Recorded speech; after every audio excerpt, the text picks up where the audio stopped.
নমস্কার বন্ধুরা, আমার পাঁচফোড়ন চ্যানেলে আপনাদের সবাইকে স্বাগত। গত 16 তারিখে শ্রাবণ মাস পড়ে গেছে। অনেকেই শ্রাবণ মাসের সোমবার করে শিবের ব্রত রাখেন। সেই দিন অনেকেই নিরামিষ খান, কিন্তু বুঝতে পারেন না নিরামিষ কীভাবে রান্না করবেন বা কোন তরকারিটা করলে সবারই ভালো লাগবে। তাই আজ আমি নিয়ে এসেছি নিরামিষ বেগুন বড়ির ঝোল। এটি একটি খুব সুস্বাদু রেসিপি, ছোট বড় সবারই কিন্তু খুব ভালো লাগবে। আপনারা কিন্তু দুপুরবেলা গরম ভাতে আপনারা কিন্তু এইভাবে নিরামিষ বড়ির ঝোল বেগুন দিয়ে বানিয়ে খেতে পারেন। চলুন দেখে নেওয়া যাক নিরামিষ বেগুন বড়ির ঝোল। আমি দুটো বেগুন লম্বা লম্বা করে কেটে নিয়েছি, আর দুটো আলুও লম্বা লম্বা করে কেটে নিয়েছি, আর সাথে নিয়ে নিয়েছি 10-12টা মতন মশলা বড়ি। মশলা বড়িটা আমি এবারে বাজারে যখন গেছিলাম সাইজে একটু ছোট পেয়েছি, কিন্তু মশলা বড়ি না বেশ ডিমের মতন বড় বড় সাইজেরও পাওয়া যায়। আপনারা কিন্তু সেই মশলা বড়িটা কিন্তু এই ঝোলের জন্য বেশি পারফেক্ট, আপনারা কিন্তু সেইটা কিনতে পারেন। কিন্তু আমি বড় সাইজটা পাইনি বলে আমি ছোট সাইজের মশলা বড়িই নিয়েছি, তাই একটু পরিমাণে বেশি নিয়েছি। মোটামুটি 12-15টার মতন আমি বড়ি নিয়ে নিয়েছি। বড়িগুলোকে একটা কড়াইতে সর্ষের তেল গরম করে লালচে লালচে করে আমি ভেজে আগে তুলে রাখছি।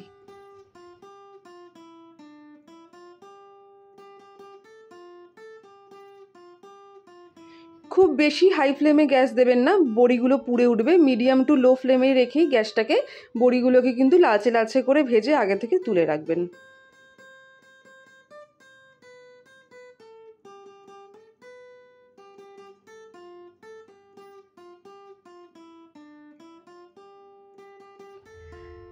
যে কোনো রকম অনুষ্ঠানের দিনও কিন্তু আপনারা বাড়িতে হঠাৎ করে গেস্ট আসলেও কিন্তু কেউ যদি বলে যে আমরা নিরামিষ খাবো আজকে, এরকম কিন্তু বেগুন আর বড়ি দিয়ে ঝোল আপনারা বানিয়ে দিতে পারেন, খুব ভালো লাগে খেতে।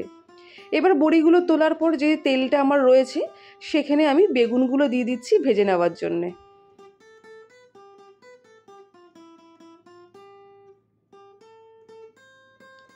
বেগুনগুলো ভাজার সময় প্রথমে কিন্তু আপনারা নুন দেবেন না, নুন দিলে বেগুনগুলো কিন্তু বেশি মজে যাবে। তাই নুন না দিয়ে বেগুনগুলোকে কিন্তু মিডিয়াম ফ্লেমে লালচে লালচে করে ভেজে নিতে হবে। দেখুন বেগুনগুলো বেশ লালচে লালচে করে আমার ভাজা হয়ে গেছে। আমি কিন্তু কোনো রকম নুন দিইনি। আপনারা কিন্তু একটা খুন্তি বা চামচের সাহায্যে এইভাবে উল্টে পাল্টে বেগুনগুলো লালচে লালচে করে ভেজে নেবেন।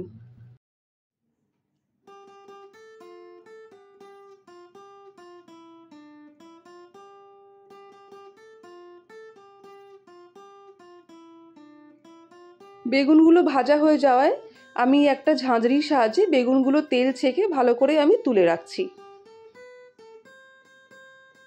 আপনারা অবশ্যই বাড়িতে এরকম বেগুন বড়ির ঝোল বানান। কোনো রকম কোনো কিছু বুঝতে অসুবিধা হলে আমাকে কমেন্টে জানান, কিংবা আপনারা নতুন নতুন কী রেসিপি দেখতে চান সেইটাও জানান।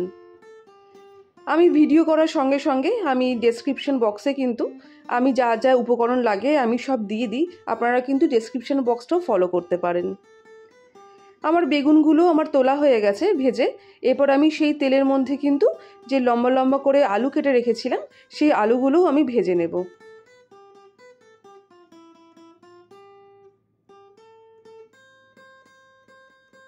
এই রান্নার তেল আমি বেশি একটা দিচ্ছি না, আমি তেলটাকে একটুখানি অ্যাভয়েড করার চেষ্টা করি।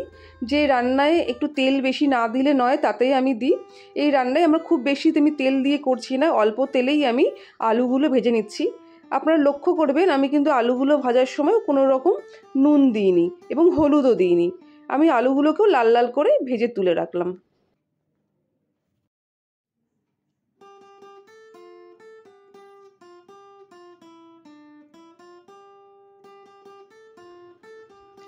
আলু আর বেগুনটা ভেজে তোলার পর আমার কড়াইতে একদমই তেল নেই, তাই 2 টিস্পুন মতন আমি সর্ষের তেল আমি আবারও দিয়ে নিলাম।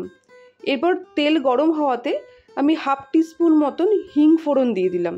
এই হিংটা কিন্তু একটুখানি আমাকে মিডিয়াম টু লো ফ্লেমে ভালো করে ভেজে নিতে হবে। এই হিংটা দিলে কিন্তু নিরামিষ তরকারির স্বাদ আরও বেড়ে যায়। হিংটা ভাজা ভাজা হয়ে গেলে আমি 1/2 টিস্পুন মতন গোটা জিরে দিয়ে দিচ্ছি, এবং জিরেগুলোকেও আমি লালচে লালচে করে আমি ভেজে নিলাম।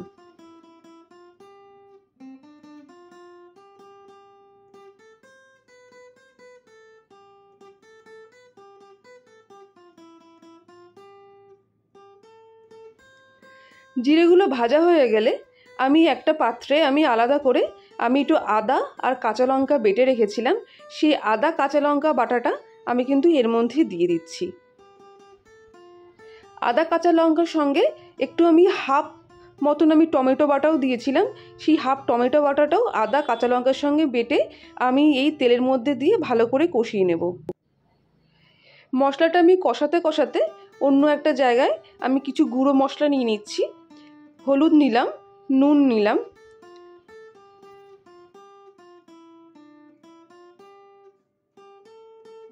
ধনে আর জিরে আমার একসাথে গুঁড়ো আমার মেশানো আছে, তাই মোটামুটি 1 টিস্পুন মতন আমি ধনে আর জিরে গুঁড়ো নিলাম। আর নিলাম 1 টিস্পুন মতন কাশ্মীরি লঙ্কার গুঁড়ো রং হওয়ার জন্যে। আর নিয়ে নিচ্ছি খুব সামান্য পরিমাণে লাল লঙ্কার গুঁড়ো, মানে ঝাল লঙ্কার গুঁড়ো। আমি ঝাল লঙ্কার গুঁড়োটা বেশি নিলাম না, যেহেতু আমি কাঁচা লঙ্কা বাটা আমি আদার সঙ্গে আগে দিয়েছি, তাই আপনারা ঝালটা আপনাদের আন্দাজ মতন দেখে দেবেন। এই গুঁড়ো মশলাগুলো অল্প পরিমাণ জল দিয়ে ভালো করে আমি মিশিয়ে রেখে দিচ্ছি।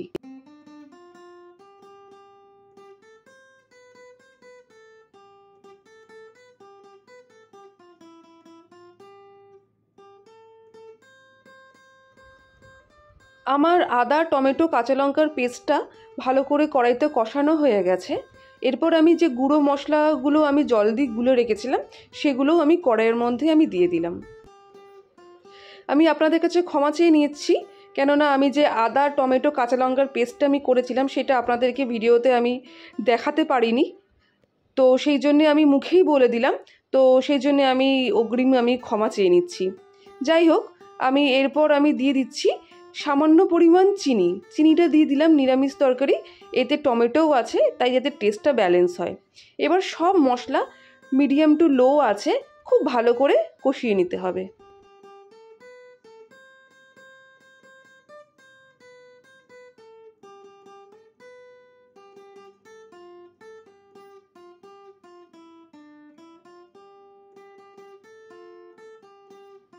মশলাগুলো কষাতে কষাতে কিন্তু সাইড দিয়ে তেল ছেড়ে যাবে, সেরকম অবস্থায় কিন্তু মশলাগুলো ভালো করে কষিয়ে নিতে হবে। মশলাগুলো আমার ভালো করে কষানোর পর এই মশলাগুলোর মধ্যে বেগুন এবং আলুগুলো দিয়ে দিচ্ছি, কেননা এই মশলাগুলোর সাথে বেগুন আলুটাও কিন্তু খুব ভালো করে কষিয়ে নিতে হবে।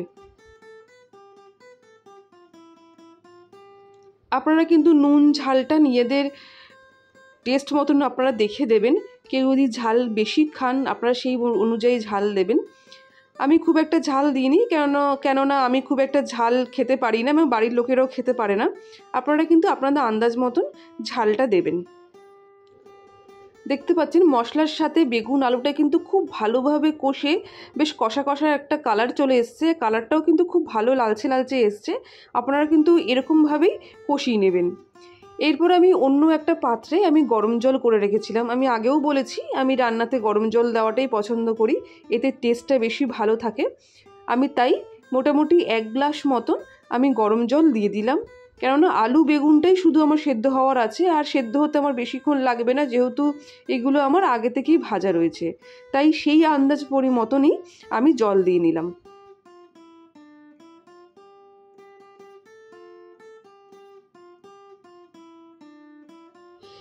এরপরে এই আলু বেগুনটা যাতে ভালো করে সেদ্ধ হয় তাই গ্যাসটা মিডিয়াম আঁচে রেখে আমি একটু ঢাকা চাপা দিয়ে নিয়েছিলাম মোটামুটি 5-7 মিনিট মতন। 5-7 মিনিট পর আমি আমার ঢাকনাটা খুলে দেখছি আমার ঝোলটা কিন্তু বেশ ভালোভাবে ফুটে উঠেছে, এবং ভালোভাবেই কিন্তু আমার মনে হচ্ছে যে তরকারিটা আমার এগিয়ে এসেছে। এই সময় কিন্তু যখন ঝোলটা ফুটবে সেই সময় কিন্তু আমাকে বড়িগুলো দিয়ে দিতে হবে, কেননা এই বড়িগুলো কিন্তু এই ঝোলের সাথে ফুটে ভালো করে সেদ্ধ হবে এবং বড়িগুলো বেশ রসালো হয়ে উঠবে। বড়িগুলো দিয়েও আমাকে বেগুন আর আলুর সাথে 5 মিনিট মতন মিডিয়াম আঁচে রেখে সেদ্ধ করে নিতে হবে। দেখুন আমি ঢাকা চাপা দিয়ে আবার উঠিয়ে দেখলাম আমার আলুগুলোও কিন্তু বেশ সুন্দর সেদ্ধ হয়ে গেছে এবং বড়িগুলোও কিন্তু সাথে সাথে সেদ্ধ হয়ে গেছে। আমার রান্না কিন্তু শেষ, কিন্তু নিরামিষ তরকারির শেষ পাতে একটুখানি ঘি না দিলে কোনো তরকারিতে তার টেস্ট কিন্তু ভালো আসে না, তাই আমি 1/2 চামচ মতন ঘি দিয়ে দিলাম। ঘি আর ঘিয়ের মিশ্রণে এই তরকারির টেস্টটা যে কি অপূর্ব হয়েছে, আপনারা নিজেরা যদি না খান বুঝতে পারবেন না।